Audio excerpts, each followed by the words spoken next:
মঙ্গলবার থেকে শুরু হচ্ছে প্রধানমন্ত্রী নরেন্দ্র মোদীর দুদিনের সৌদি আরব সফর। কূটনৈতিক শিবির অধীর আগ্রহে সেদিকে তাকিয়ে রয়েছে।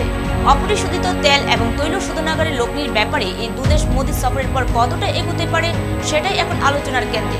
ভারতের সর্বোচ্চ অশোধিত তেল রপ্তানিকারী 3টি দেশের মধ্যে একটি সৌদি আরব। মোদীর যমুনায় সৌদি তথা পশ্চিম এশিয়ার সঙ্গে ভারতের কূটনীতি আরো পোক্ত হয়েছে বলে দাবি করে সাউথ ব্লক। সূত্রের খবর, মোদীর সফরে রিয়াদ ভারতকে তেল রপ্তানিতে কিছুটা ছাড়ের কথা ঘোষণা করতে পারে নিজেরা চাপে থাকার কারণে। রিয়াদের লক্ষ্য এক্ষেত্রে ভারতের সামগ্রিক রপ্তানির সিংহভাগ দখল করা।